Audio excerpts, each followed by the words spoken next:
All right, what's going on, guys?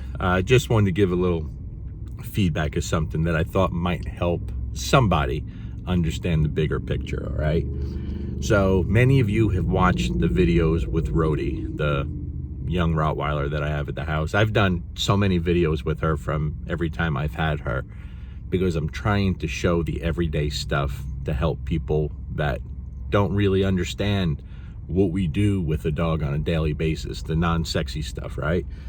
So I'm gonna go through a bigger picture here right now. I don't think it'll take that long, hopefully not.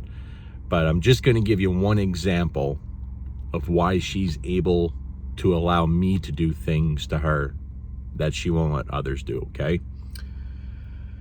Because see, with the nail trimming videos, which a lot of people have really appreciated, what you see is just me trying to get her to allow me to trim her nails. But there's so much more that goes on that leads up to that point. So I want to just try to paint a little picture, okay? I'll give you an example. All right, so let's start last night. I get up out of bed at about midnight, not feeling too good. My stomach hurts really bad. And I'm not saying this to be funny. I want to just paint the whole picture for you guys, okay? Try not to imagine it too much. I go in the bathroom and I'm not feeling good.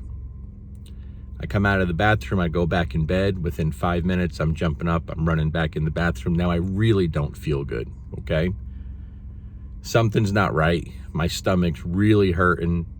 I have really bad diarrhea. I'm getting dehydrated. My stomach is blowing up and expanding and getting really hard.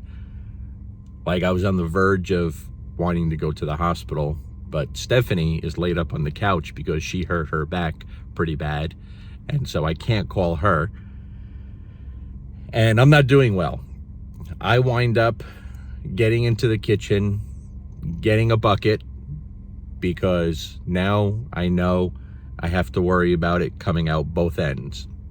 And then I get to a point where I'm freezing cold and I start sweating, just dripping, sweating and shivering, and I'm about to pass out. So to paint this picture and to make it complete, I wind up laying on the floor in the fetal position, extremely sick for most of the night, okay? My alarm goes off at 5:30. I still feel like I'm dying, but I have to take care of the dogs. I can't ask Stephanie to do it because she's hurting. The kids are upstairs. I said, I'm just going to get up and let them out. When I get up to let them out, I let Dante go out first because his stomach was bothering him last night. So I let him go real quick. And it is really windy here today. I mean, I don't mean just windy. I mean like dangerous wind. Very powerful winds. When I left the house before, my wife called me, told me she heard a huge bang. Looked outside and my grill blew over. I hope it's not busted because I live with my grill every day. But to blow a heavy grill like that over, it's pretty bad. Again, this is part of the story, okay?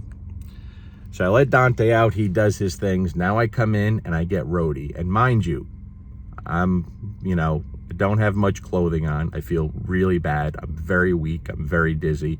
I'm incredibly dehydrated. I'm not doing well. I just need to get these dogs out so I can go get back in bed. I go to take Rhodey out and she runs outside, and as soon as she sees things flying all over through the air and the wind is bad, she's like, oh, hell no, I'll hold it. She runs back inside.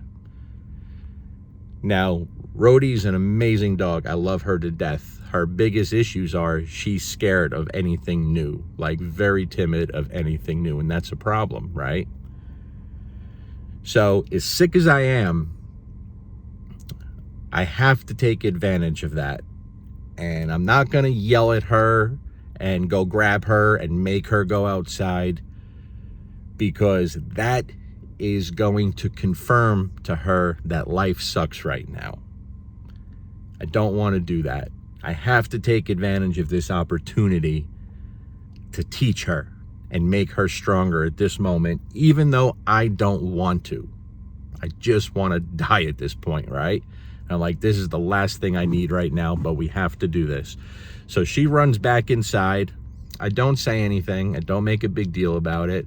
I don't get angry. I don't get disappointed. I'm not trying to convince her that it's okay. I need you guys to understand this. This is for the everyday dog owners, right? The average dog owners.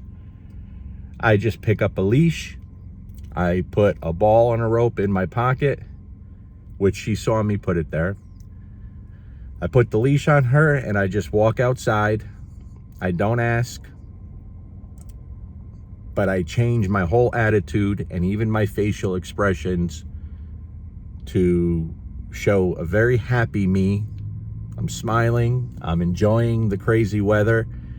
I need her to see that. She's going to pay attention to how am I dealing with this right now. That's how I'm going to convince her. And what I do from there is I put her on my flex pole. I put her on the tie back, the flex pole. I walked away from her to where she's wondering where I'm going. I took out the ball and I started playing by myself, right? Now immediately that changed her whole perception, because now she's not paying attention to shit flying through the air. She's looking at me like all hyped up, wondering, why are you playing by yourself? I'm right here. Now she wants in the game, right?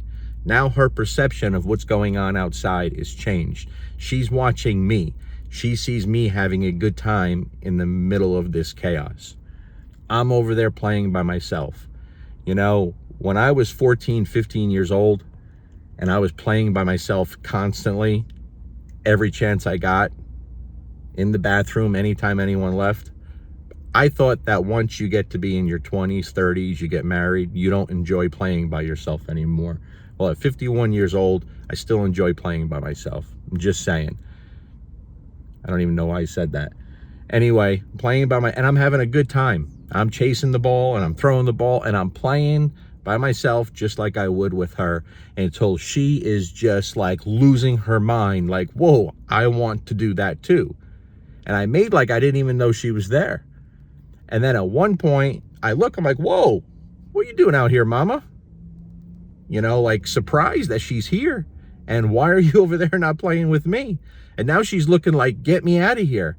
I'm like, whoa, okay, you ready? You want to play too? Okay, why don't you say anything? Like, I am showing her that I'm totally willing to let her play with me. I just didn't even realize she wanted to. You understand what I'm saying? That's what she's seeing. She's seeing my attitude, my demeanor, what I'm showing her. So I went over and I said, okay, let's do this. I took her off the tie back and we got to playing. And she's playing full bore. She still hasn't even gone to the bathroom. And we're having a good old time, and there's shit flying all over. And I'm telling you, it was a little dangerous to winds. But now all of a sudden she doesn't care. She doesn't care, okay? Because she watched how I handled it. Now, to get even further, deeper into things, when you guys see the nail trimming videos, which I appreciate all the great feedback on it, a lot of people look at that and say, oh, look, you know, this is force-free. And, you know, he's so gentle and he's taking his time and he's using rewards. It's really not. It is and it isn't, right? I'm still holding her. I'm still teaching her that she has to do this. I'm just doing it in the best way possible for her, right? But what you have to understand is the reason that she allows me to do that and she trusts me. If you watched the last video from yesterday when I actually finally started trimming her nails with the Dremel, there were times in the beginning of that process where she tried to pull away. And I used the collar and I became a little firmer with her and I let her know, no, you can't do that. You have to stop that. You can't do that, right? That's not the first time I've done that with her. She understands me. She understands my demeanor. What am I showing her? I'm always giving feedback. Am I happy with what you're doing or am I disappointed with what you're doing? Okay, you have to give feedback to the dog. So the few times where she was like, hell no, I don't want to do it. I'm like, no, you don't have a choice now. Let's cut that out, right? When she's fighting me. But what you have to understand also is in our everyday life together, let's say I just bring her in from inside and I'm going to go put her in the crate and we're walking and she takes off because she wants to go play with Buddy. And I say, Rhodey, let's go.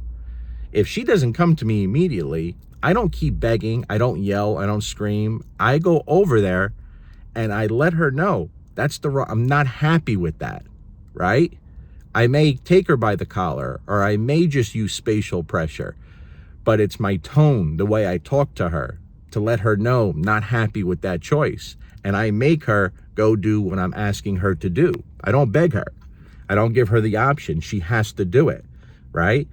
But I'm not putting an e-collar on that to fix that. I'm not yanking her on a prong collar to fix that. I'm not adding the punishment like a lot of people on, you know, the force-free side imagine that we do, okay? That spatial pressure, the way you carry yourself, your facial expressions, your eyes, the things you say and how you say them, it matters to the dog. She understands, oh, okay, he's not happy and he's serious. I better get over there. And I never have to really keep doing that. But it's the same thing when we're doing something, she makes a good choice. She could see my eyes. She sees that I'm happy. I'm giving her feedback. I'm letting her know, well done, little lady. Okay, the things I'm saying to her, all the talking I did in that video yesterday where I'm cursing and saying things, she don't know those words, but she knows that I'm very pleased. She understands my demeanor, okay? So as sick as I was, do I want to go out there and play tug with her, play fetch with her, put her on a tie and go through this whole friggin' thing? No, I did not. But those are the opportunities that will get you far ahead of what all the other trainers are doing, because everyone does the same shit and gets the same results. There's so few people out there putting the effort into every single waking minute that you spend with these dogs that we're training. That's where the real results come from, not from the shit you see on videos.